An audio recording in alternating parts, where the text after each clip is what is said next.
districts. But California today is very different than the California of 10 years ago or 20 years ago or 30 years ago. California in 10, 20, or 30 years will be very different from California today, contrary to what you would have it be.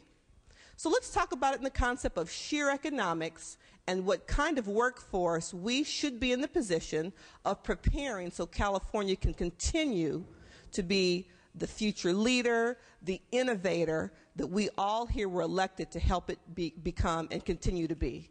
It's about sheer economics. I ask for your aye vote. Mr. Lara. Thank you, Madam Speaker, members. Today, I also rise in support of this great bill, and I agree with my fellow colleague, Assembly Member from the 80th District, that today is a great day. Today is a great day for hardworking students throughout California. And I want to share very briefly the story of one student that would have benefited from this bill. Born in Tijuana to a single mother, worked his way through California, got himself into the best universities in our great state, and actually got the opportunity to sit in that chair right there. Sat in that chair and served as our majority leader and chairman of the Latino Caucus.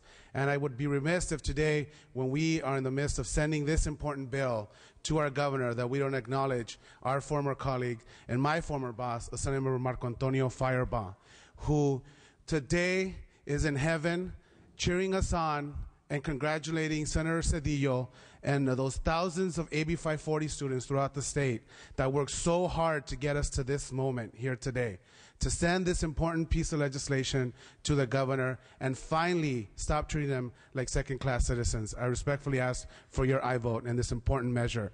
Thank you. Mr. Fuentes. Thank you, Madam Speaker. An awful lot's been said on the floor about this measure, and I know that oftentimes many of us come to the floor with our predispositions, understanding what it is that we're going to do.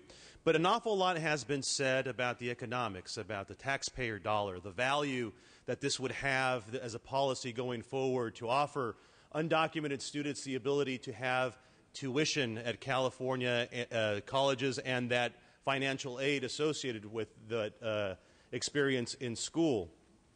But I think what's not being mentioned here, colleagues, is that there are 1 million people in this state who file taxes without Social Security numbers. They're known as individuals who use a taxpayer identification number. So for some reason or the other, there are 1 million people in the state of California that file their taxes without a Social Security number. Now, I would posit, members, that some of those people don't have Social Security numbers. Some of those people are undocumented. Some of those people don't have the capability of establishing residency, even though they are California taxpayers. So to simply punt and suggest that the federal government should handle this problem, I think is a good thing for us to be aware of and to highlight. But to punt this situation, to say that it is a federal government's problem and not California's, I think is a huge mistake, members. This is our job. It's our charge as representatives of California to deal with our students and with our taxpayers. And members, there are 1 million people in the state of California who pay taxes who don't have Social Security numbers, who are likely undocumented. We are talking about their money. So to my colleagues from Irvine and the Antelope Valley, who suggests that there's a morality associated with dealing with California's purse strings, I would strongly agree. We are dealing with our taxpayer money, documented and undocumented. I strongly urge an aye vote for this, members. I want to thank Senator Cedillo for his politicking, his policymaking, his challenge and charge in making sure that we are having this conversation. This is an important bill, members. It is a great day to my colleagues who suggested that this is a very good day. But it's also a day, members, where we have to do our job with the taxpayers' money. Mr. Dickinson. Thank you, Madam Speaker. You know, as I listen to this debate, which of course mirrors a number of others we've had this year, I cannot help but think of my father. My father, who was a lifelong educator, a professor, who spent his last 30 years of his professional career teaching at the University of California at Berkeley. And I think about the thousands of students, both from California and abroad, that my father taught, tutored, mentored, helped turn from young men and women into adults who went out into the world and returned so many times over the value of the education that they had received. I know my father saw young Californians as our most precious resource and clearly recognized and understood that education is the foundation to taking advantage of that resource. To my father, it didn't matter where you came from, what you looked like, what your family history was. What it mattered to him was that you wanted to learn, that you wanted to be a part of building a better community, a better California, a better America, a better world. But he also understood that many of those who aspired to do just that never had the opportunity because they couldn't afford it. And so at its core, what this important piece of legislation is about, as I think about my father, is offering that opportunity to those who want to be a part of building a better California to have that very chance. We make a mistake if we deny the aspirations of those who have worked hard, who want to be an integral part of creating a better society, a better democracy in California and this country, a stronger and more peaceful world. I thank Senator Cedillo for this legislation because its time is more than now. It is truly long overdue. We think of ourselves as Californians, but we're much more. We are those who owe all of our fellow citizens, residents of this state, the opportunity to succeed, the opportunity to realize their dreams, the opportunity to build that better world. I ask for an aye vote. Ms. Lowenthal. Thank you, Madam Speaker. I wasn't going to say anything until I heard Mr. Dickinson talk about his family, and I felt a need to mention some words about my own parents, both of whom were immigrants, chased out of the country of their birth, and came very much like many undocumented people come today because of economics, because it was a way to feed their families. And they struggled. My dad only had a 6th grade education. He was out on the corner selling newspapers. My mother wasn't allowed to go to an academic high school. She was channeled, as immigrants were, into a vocational school. And I think for the reasons that they struggled so much, because they were Jewish and because they were immigrants, I've always been a fighter for every immigrant that reaches our shores so that they could have a better life. When I was on the school board and we fought so hard against Proposition 187, it was then that I realized, you know, we have one future. We have a future for all kids, and we don't separate them out according to where they came from and when they came. They have been here, they have struggled, and I don't want to do to them what was done to my parents. I urge your aye vote. Mr. Swanson. Thank you. Madam Speaker, if you support children, you'll support this bill. Seeing no further questions or debate, Mr. Cedillo, you may close.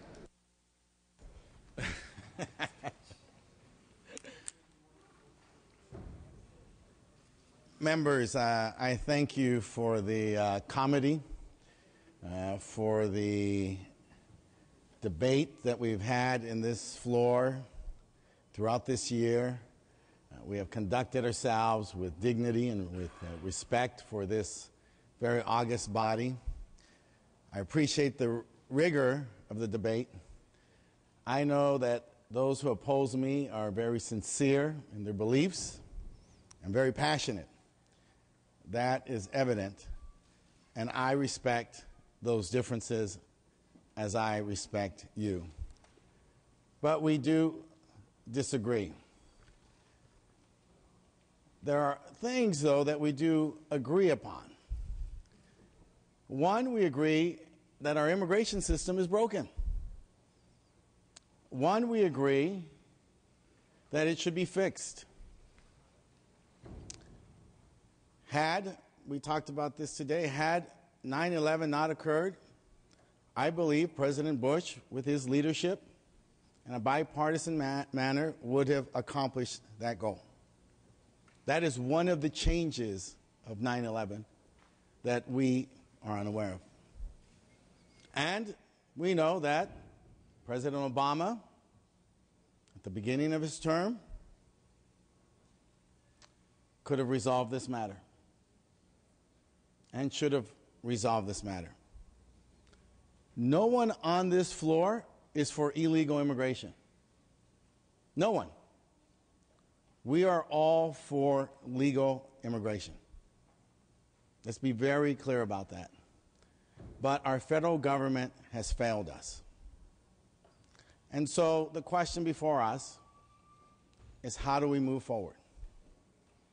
Well, I say we move forward consistent with the rule of law. Because the rule of law is, beginning with Mendez, to Brown versus Board of Ed, to Plyler in Texas, to Prop 187 in California, and into the most recent ruling that from the Supreme Court at the beginning of summer, that we have a right as a state to make decisions about educating the residents of California. That's what the rule of law is.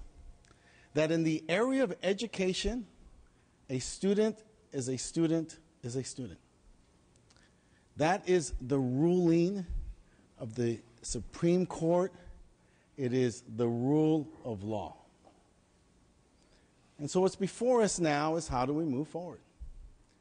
And I say to you, as I said this morning, let's move forward together with unity of purpose, with a vision for the future of California. Economists and demographers tell us that in the year 2025, we're going to be short 1 million educated workers. Engineers, doctors, architects, scientists, technologists, and we need them for the future of our economy so that California can remain, even as it is on its worst day, the 8th largest economy of the world. And now is the time to make that investment. When it's most difficult and most challenging is when leaders must come together and invest in the future of California and make smart decisions. What else do we agree about? Altogether, that education is the lifeblood of our democracy. Education is the great equalizer. Education is transformative for each and every one of us on this floor. That whatever modest background we may have come from, a good quality public education can prepare us to lead our great state. And so let's go forward together. Let's make a decision that's smart for California. Neither left nor right, red or blue, R or D. But let's make a decision for California, for all Californians, and the future. I ask for an aye vote. I thank you, and I applaud you. Clerk will open the roll. All members vote who desire to vote. All members vote who desire to vote.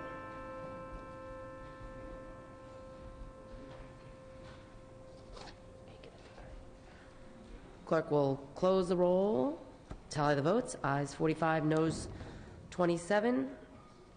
Senate amendments are concurred in. File item 51, pass and retain. File item 52, AB 1143. Clerk will read. Assembly Bill 1143 by Assemblymember Dickinson, an act relating to transportation. Mr. Dickinson. Thank you, Madam Speaker. AB 1143 would clarify and streamline the Sacramento Regional Transit District's existing revenue bond authority to allow the RT Board to directly issue bonds on fares or other existing revenue streams, including sales taxes. Now, under existing law, the Regional Transit Board can do so, but it is a very time-consuming and difficult, expensive and cumbersome process. In fact, in some cases, they might even have to form a joint powers authority in order to do so. AB 1143 would simply allow the district to issue bonds and would clarify the existing authority to do so. While it does not change in any way the law regarding the approval where currently required by law for the form of revenue necessary to repay the bonds.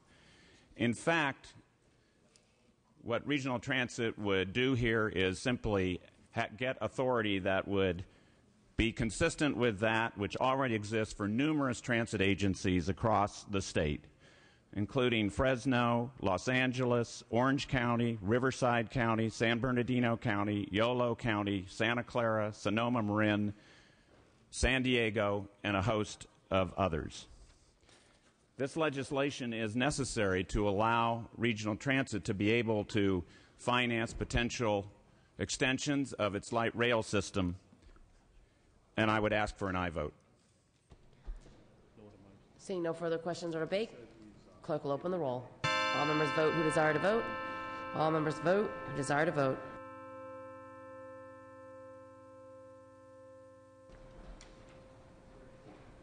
Clerk will, whoops. All members vote who desire to vote.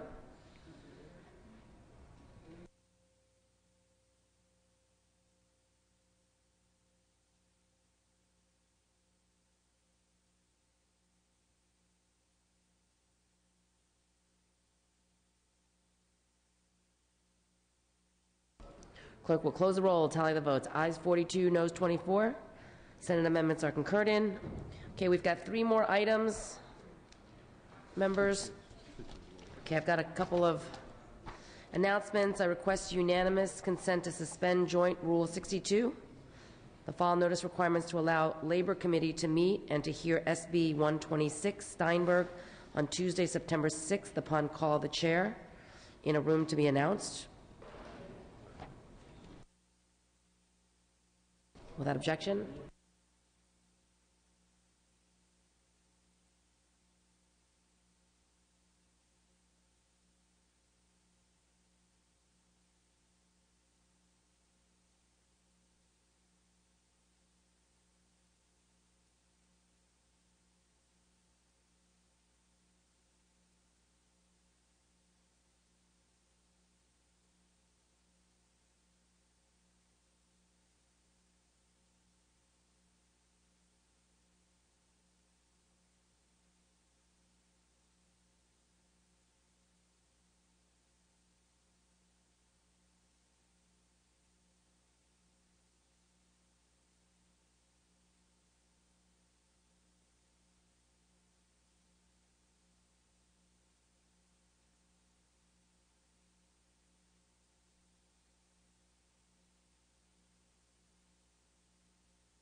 So pursuant to Assembly Rule 77.2, I'm re-referring the following bills to committee that we took up earlier. File Item 110, SB 922, Negrete McLeod, to the Business Professions and Consumer Protection Committee. And then File Item 133, SB 126 by Steinberg, to the Labor Committee.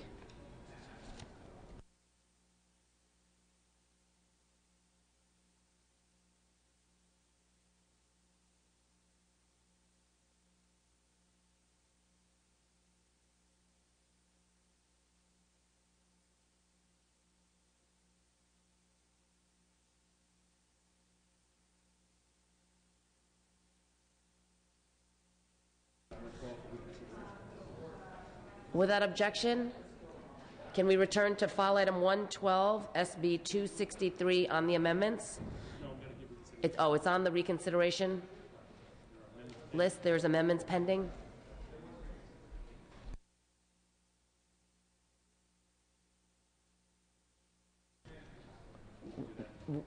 We're asking if we can grant reconsideration by unanimous consent. Okay, without objection. Reconsideration has been granted. By unanimous consent. We're going to suspend the rule to take up the amendments on file item 112, SB 263. Mr. Calderon? Madam Speaker, request unanimous consent to suspend Assembly Rule 69 to allow the floor manager to take up late amendments at the desk for file item 112, SB 263 by Pavley. Without objection. Okay. File item 112, SB 263 on the amendments. Clerk will read. Senate Bill 263 with amendments by Assemblymember Huffman. Mr. Huffman. Thank you, Madam Speaker. Members, you'll recall that this is a bill about well drilling logs that are already filed with the Department of Water Resources, and the bill is about making those logs available for disclosure under the Public Records Act.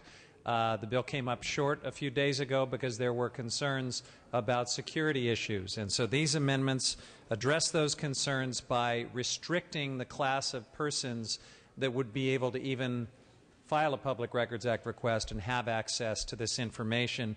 Those persons would be limited to government agencies, academics who are doing bona fide scientific or public research, professional geologists, geophysicists, hydrologists, civil engineers, and water well contractors.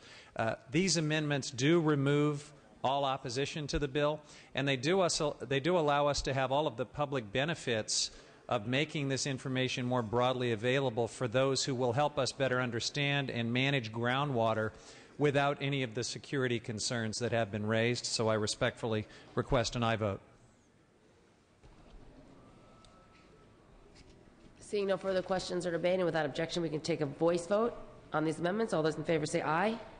All those opposed say nay. The ayes have it. The amendments are adopted. Out to print and back on file. Okay, we're going to go to file item 117, ACR 81. Permission was already granted to waive the one-day rule. ACR 81. Clerk will read. Assembly concurrent resolution 81 by Assemblymember Skinner and others relative to Ovarian Cancer Awareness Month. Ms. Skinner. Thank you, Madam Speaker and members. ACR 81 designates the month of September as Ovarian Cancer Awareness Month throughout the state of California. Every year in the U.S., 15,000 women die of ovarian cancer. This is a cancer that, if detected early, is treatable and recoverable. Yet, 80% of women are diagnosed when ovarian cancer is in its third or fourth stage. And a fourth stage diagnosis is rarely treatable and survivable.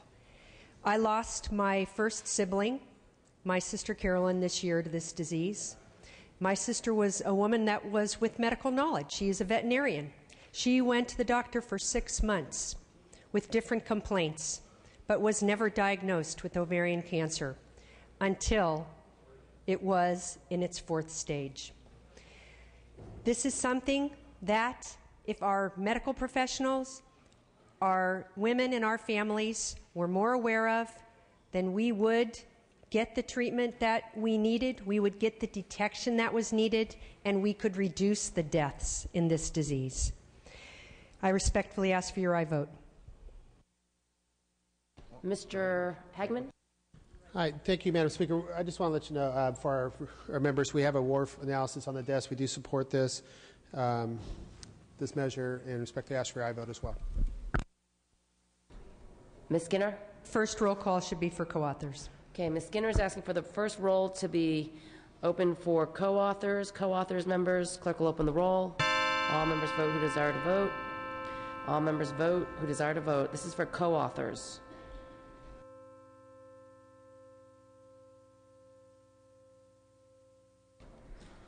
The clerk will close the roll, tally the votes. Ayes 66, no 0. There are 66 co-authors.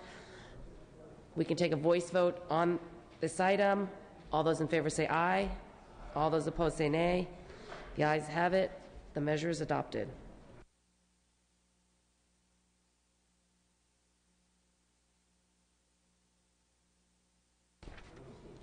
We're going to go to file item 185, SB 547. Clerk will read. Senate Bill 547 by Senator Steinberg and others, an act relating to school accountability. Mr. Furutani. Thank you very much, Madam Speaker and members. I'm very proud to bring this bill forward. I ask for your support for Senate Bill 547 to dramatically improve our 12-year-old system of public education accountability and draw a stronger connection between our schools and the needs of our economy and our students. SB 547 replaces the existing Academic Performance Index, API, which is based solely on test scores, with a new Education Quality Index, or EQI. The new EQI would include not just test scores, but graduation rates and measures of college and career preparedness. We need to start sending the right signals to schools and school districts, signals that are in tune with what students, parents, and our economy need for the school system to accomplish.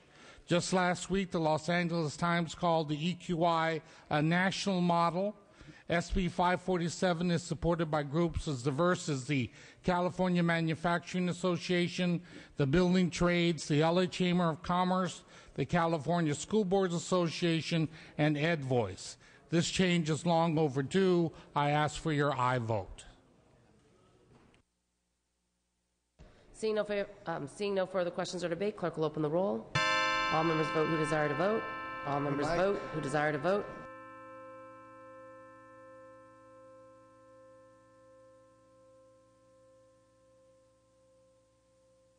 Clerk will close the roll, tally the votes. Ayes 44, noes 18. Measure passes. File item 186, SB 612. Clerk will read. Senate Bill 612 by Senator Steinberg and others, an act relating to instructional strategies. Ms. Brownlee. Thank you, Madam Speaker. Teachers are key to providing students robust access to integrated, career-oriented, academic, and technical learning opportunities. But California currently lacks systemic focus on providing teachers with the right tools and supports to provide students with such opportunities. SB 612, part of Senator Steinberg's education reform package, employs existing infrastructure to begin changing that. SB 612 reauthorizes the California Subject Matter Projects program for 5 years and seeks to provide teachers with instructional strategies for delivering career-oriented, integrated academic and technical content in a manner that is linked to high-priority industry sectors. Additionally, SB 612 provides industry representatives an opportunity to participate in the subject matter projects and places priority on providing professional development activities for teachers coming from schools with high student dropout rates. Lastly, the bill adds 3 projects: the California Physical Education Health Project, the California Arts Project, and the California World Language Project. This bill is sponsored by the University of California and supported by a broad group of industry, labor, and education stakeholders. It has had no opposition. I respectfully ask for an aye vote. Seeing no further questions or debate, clerk will open the roll. All members vote who desire to vote. All members vote who desire to vote.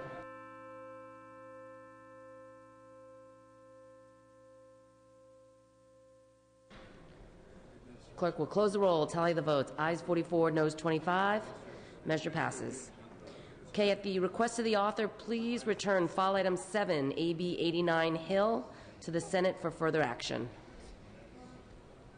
Right? Okay, I think we have 2 more bills.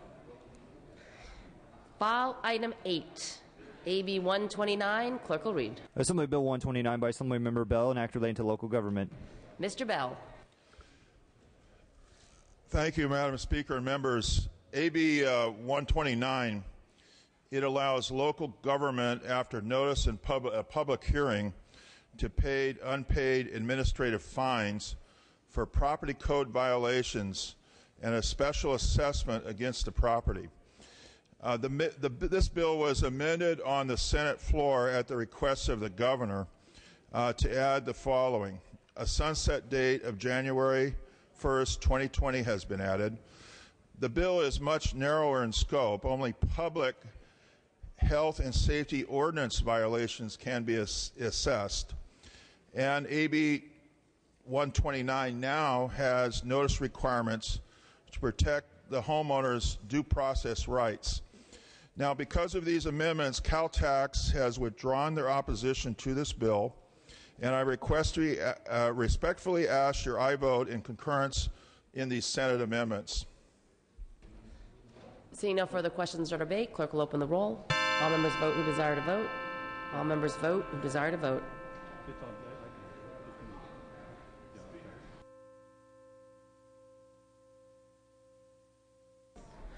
Clerk will close the roll, tally the votes. Ayes 44, noes 26. Senate amendments are concurred in. And file item 103.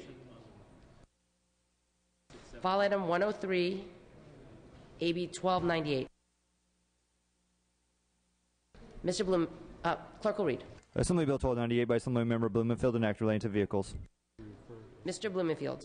Madam Speaker, members, this bill is about mobile billboard blight. Last year, we were able to successfully on the floor overwhelmingly pass a bill that gave the local communities the ability to regulate unhitched mobile billboards. We're talking about 10-foot tall signs that blight merchants would park in the streets, sometimes 30 to 50 of them in a row, taking up valuable parking spaces and in a very dangerous manner. The blight merchants, however, have been getting creative. We were able to get these billboards off the streets, but the blight merchants are now attaching them to bicycles, to Vespas, to all sorts of other, even a baby carriage in one case, and claiming that these are now no longer unhitched trailers, but they're hitched, and therefore they can try to skirt the local community's desire to regulate these. This bill will simply expand the definition, give the local government a little bit more control so that they can regulate these and deal with the blight merchants that are skirting the law. Theodore Geisel inspired me to put it in another way, which I'd like to share with you. I do not like billboard road spam. I do not like them, Bob, I am. I do not like them in front of houses. I do not like them advertising computer mouses. I do not like them attached to bikes. I do not like them attached to trikes. I do not like them attached to boats. I do not like them pulled by goats. I do not like them here or there. I do not like them anywhere. They clog our streets, endanger our roads. They're like ugly warts on toads. I do not like billboard road spam. I do not like them, Bob, I am. But in the end, it's not about me. Give the choice to community. So to support a bill that's really great, please vote aye on 1298.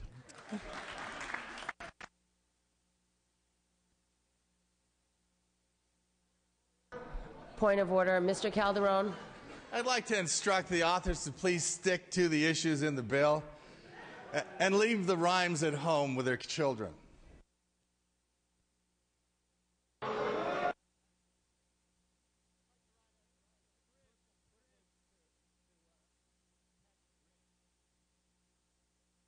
Mr. Jeffries.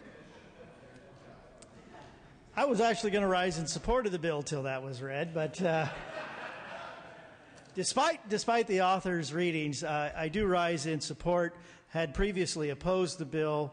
However, there have been some amendments taken previously, and I have actually had the pleasure of witnessing some of these interesting devices being parked in front of businesses. And this is my concern. My concern is about the small businesses who have storefront properties, who have others pulling up these trailers and parking them in front of their businesses, disrupting the ability of their patrons to get in and out of the stores that are there legitimately, paying their taxes, putting people to work. These are definitely causing a problem. I changed my vote early on in committee, and I encourage you to support this as well. Mr. Miller. Thank you, Madam Speaker. Roses are red. Violets are blue. I support the bill, and you should too.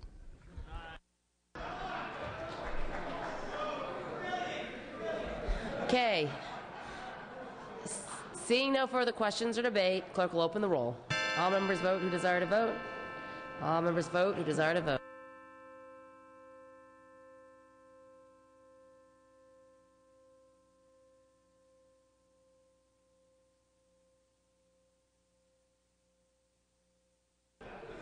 Clerk will close the roll, tally the votes. Ayes 62, noes 11. Senate amendments are concurred in. Mr. Calderon.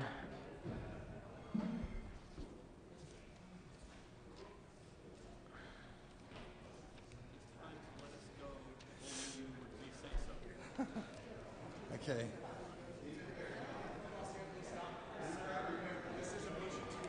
All right. Mr. Calderon requests unanimous consent Yes. to correct the committee report from governmental organization on Senate Bill 402 to do pass as amended and to order the bill returned to the second reading file for Tuesday, September 6th.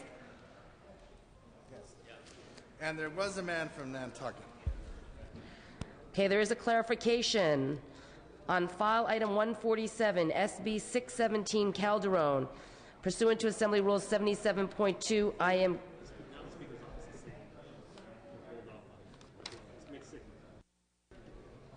Okay, we will return to that motion. Why don't we all wish Mr. Ben Hueso, Assemblymember Hueso, a happy birthday today then.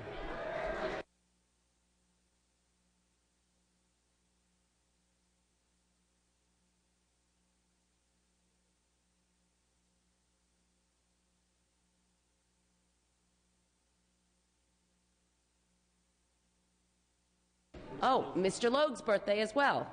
Happy birthday, Mr. Logue.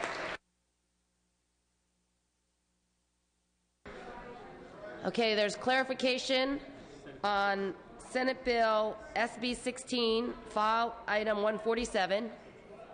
617. It remains on file. It is not re-referred to committee.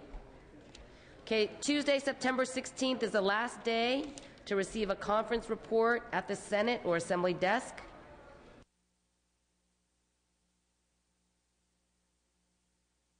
The Appropriations Committee will hear the following bills today upon adjournment in room 3162, ACR 70, Smythe, ACR 75, Nielsen, ACR 75, Chesbro, SCR 25, Negrete McLeod, SCR 25, Blakesley, SCR 28, Strickland, and SCR 30 by Mr. Anderson.